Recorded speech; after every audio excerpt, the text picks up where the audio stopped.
Hello everyone, आज की इस वीडियो में हम लोग 10वीं कक्षा के हिंदी का ऐसा इम्पोर्टेंट वीवीआई 70 क्वेश्चन को देखेंगे जो कि आपके मैट्रिक बोर्ड परीक्षा के लिए काफ़ी इम्पोर्टेंट है। जी हाँ दोस्तों, यदि आप भी 10वीं कक्षा के स्टूडेंट हैं और आप भी सर मैट्रिक एग्जाम पेपर देने जा रहे हैं तो आज की इस वीडियो को शुरू से लेकर अंत तक ज़रूर देखिएगा।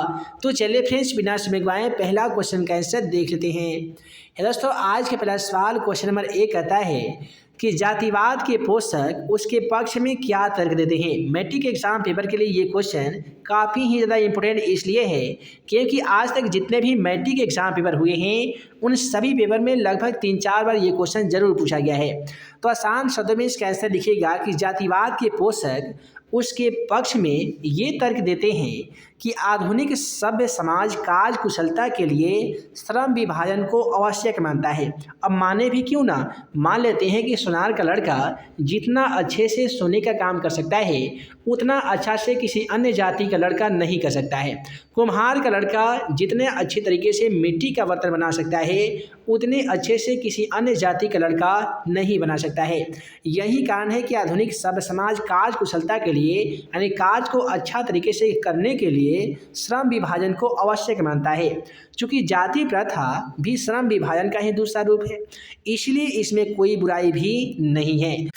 और ये जो क्वेश्चन है 10वीं कक्षा के हिंदी का पहला चैप्टर श्रम विभाजन और जाति प्रथा नामक चैप्टर से लिया गया है, जिसके लेखक बाबा डॉक्टर भीमराव अंबेडकर साहब हैं।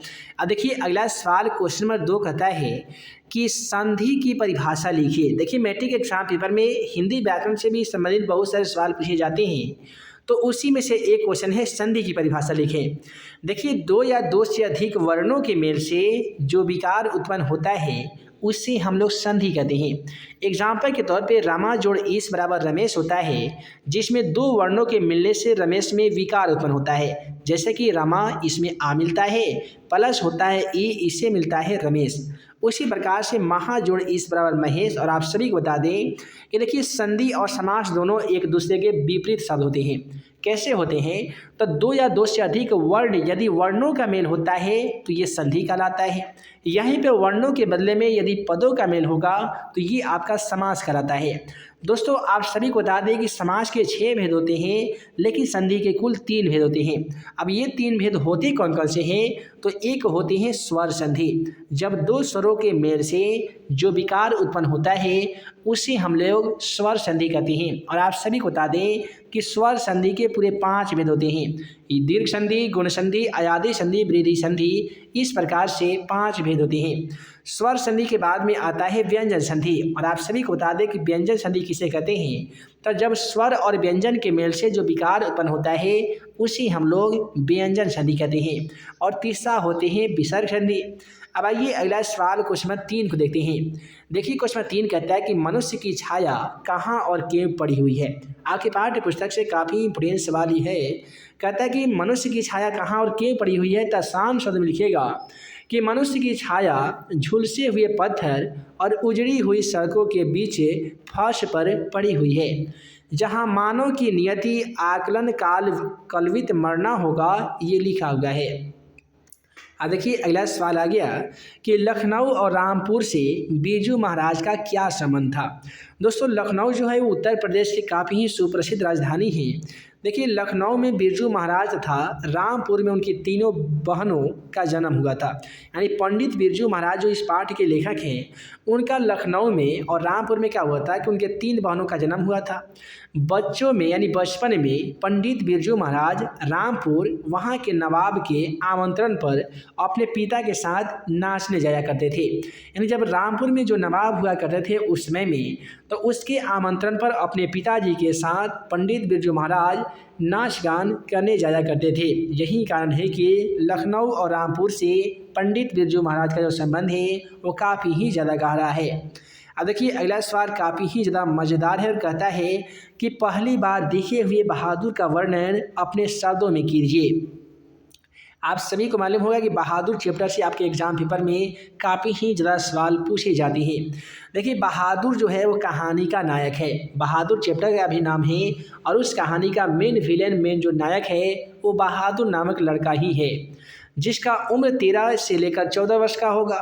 ये ठिगना कद गोरा शरीर वाला चपटे मुँह वाला बहादुर अपने माँ की उपेक्षा तथा प्रताड़ना का शिकार है। आप सभी को बता दें कि बहादुर जो है वो लेखक के पुत्र और उसकी माँ यानी लेखक की जो बीवी थी यानी पत्नी थी और उसका जो बेटा था, ये हमेशा बहादुर को किसी किसी छोटी मोटी बातों पे हमेशा थप्पड़ लगाता रहता था, हमेशा प्रताड़ना का शिकार होते रहता था बहादुर।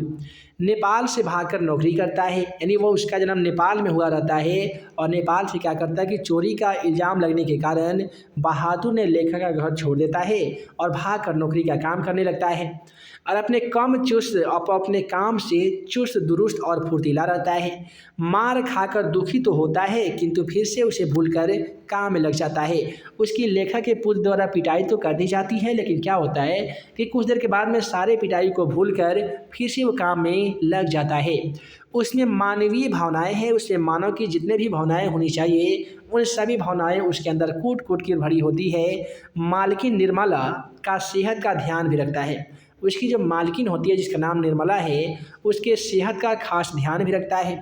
उन्हें कम काम करने के लिए कहता है और वह अपने आप पर खुश रखता है और रात को सोने से पहले धीरे धीरे गुनगुनाने लगता है। यानी जब वो सोने के लिए बिस्तर पे जाता है तो बताया ये जाता है कि धीरे धीरे किसी भी गीत गाने को वो गाने लगता है, अर्थात गुनगुनाने लगता है। सबसे बड़ी बात यह है कि वह स्वाभिमानी और ईमानदार है, यानी वो अपने आप पर कोई भी स्वार्थी वाला काम नहीं करता है और काफ़ी ही ज़्यादा ईमानदार लड़का है। जब उस पर चोरी का आरोप लगता है तो वह सहन नहीं कर पाता है। अब जाहिर सी बात है, कोई ऐसा व्यक्ति हो जो चोरी करना तो दूर, चोरी के बारे में सोचना भी वो अपने आप को शर्मिंदगी महसूस करता हो, वैसे मनुष्य पर यदि चोरी का इल्ज़ाम लगेगा ना तो जाहिर सी बात है वो सहन नहीं कर पाएगा।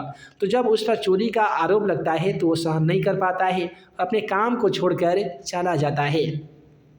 अब देखिए अगला सवाल क्वेश्चन नंबर 6 क्या कहता है कि बहू ने सास को मनाने के लिए कौन सा तरीका अपनाया था। आप सभी को बता दें कि बहू बुद्धिमती थी। बहू जो थी वो काफ़ी ज़्यादा बुद्धिमानी थी, यानी बुद्धि वाली थी। जब बहू को रंगप्पा के द्वारा ज्ञात हुआ कि उसकी सास ने रंगप्पा को कर्ज देने से स्वीकृति प्रदान की है, यानी क्या हुआ कि जब बहू को रंगप्पा के द्वारा यह मालूम चला कि उसकी जो सास है रंगप्पा को कर्ज देने की स्वीकृति प्रदान कर दी है, तब उसने बेटे को ढाल बनाकर पैसा लेने का तरकीब सोचने लगी। वह जानती थी कि उसके सास अपने पोते को बहुत प्यार करती है ना जी। तो अतः उसने अपने बेटे को दादी के पास रहने के लिए भेज देता है। बच्चा जब दादी के साथ जाने के लिए मचल रहा था तो बेटा बहू ने उसे समझाया, अपनी गलती भी उसने स्वीकार की और पोता ही जो था वो समझौता का जरिया बन गया, जो बहू की योजना भी बनाई थी। अब देखिए अगला सवाल भारत माता चैप्टर से आ गया है और भारत माता चैप्टर आपके सभी कविताओं में सबसे मज़ेदार कविता के रूप में जानी जाती है। इसके जो लेखक है वो प्रकृति के सुकुमार कवि माने जाने वाले सुमित्रा नंदन पंत जी हैं। देखिए सवाल करता है कि कवि भारत माता को गीता प्रकाशनी मानकर भी ज्ञान मूढ़ क्यों कहता है। आसान शब्द में इसका आंसर कहेंगे कि कवि भारत माता अर्थात देशवासियों को ज्ञान मूढ़ इसलिए कहता है क्योंकि अर्जुन की अज्ञानता नष्ट करने के लिए श्री कृष्ण को गीता का उपदेश देना पड़ा था। और आप सभी को बता दें कि कौन सा उपदेश दिए थे, तो यही दिए थे कि यदा यदा हि धर्मस्य ग्लानिर्भवति भारत अभ्युत्थानमधर्मस्य तदात्मानं सृजाम्यहम् परित्राणाय साधूनां विनाशाय च दुष्कृतां संभवामि युगे युगे। यानी इसमें भगवान श्री कृष्ण कहते हैं कि जब जब पृथ्वी पर यानी सृष्टि पर सत्य का हानि हो जाती है और असत्य का साम्राज्य स्थापित हो जाता है, तब तब मैं अपने आप को प्रकट करता हूँ। मेरे प्रकट होने के 2-3 कारण होते हैं, सत्य का पुनः साम्राज्य स्थापित करना, असत्य का नाश करना और जितने भी दुष्ट राक्षस हैं उनका वध करना। तो ये क्या हुआ कि अर्जुन की अज्ञानता नष्ट करने के लिए भगवान श्री कृष्ण गीता का उपदेश देते हैं। स्वयं श्री कृष्ण ने अपने उपदेश में कहा भी था कि अज्ञानता के कारण ही व्यक्ति स्वार्थ अथवा मोह से ग्रसित हो जाता है। यानी जिस मनुष्य के अंदर अज्ञानता आ जाती है वैसे व्यक्ति स्वार्थी का शिकार हो जाता है, स्वार्थ से घिर जाता है और माया मोह से ग्रसित हो जाता है, जो उसे विनाश की ओर ले जाता है। अतः कवि ने कहने का मतलब ये है कि गीता में मर्म को जानते हुए भी देशवासी अपने आप पे हो रहे जुल्म का विरोध नहीं करते हैं। इसीलिए कवि भारत माता को ज्ञान मूढ़ कहा है। अब देखिए अगला सवाल फिर से व्याकरण खंड से आ गया है और सवाल कहता है कि संज्ञा किसे कहते हैं। दोस्तों आसान शब्द में लिखिएगा कि दुनिया के सारे चीज़ों को नाउन अर्थात संज्ञा कहते हैं, जिसे छुआ जाए, देखा जाए या फिर महसूस किया जाए। एग्जाम्पल के तौर पे देख लीजिए कि राम, कलम, पटना इत्यादि ये सभी के सभी जो शब्द है ये संज्ञा के उदाहरण हैं। आसान कितना सिंपल है कि दुनिया के जितने भी सामान है जी, जितने जिसको हम देख सकते हैं, छू सकते हैं या महसूस कर सकते हैं, इन सभी के सभी जो भी संसाधन होते हैं ये सभी संज्ञा कहलाते हैं। अब देखिए संज्ञा के दोस्तों 5 भेद होते हैं। कौन कौन से होते हैं? तो पहला होती है व्यक्तिवाचक संज्ञा। जिस संज्ञा से या जिस शब्द से किसी व्यक्ति, वस्तु, स्थान या जानवरों के नामों का बोध होता है उसे व्यक्तिवाचक संज्ञा कहते हैं। जातिवाचक संज्ञा, तो जिस शब्द से किसी व्यक्ति, वस्तु, स्थान के पूरे जाति भर का बोध हो उसे जातिवाचक संज्ञा कहते हैं।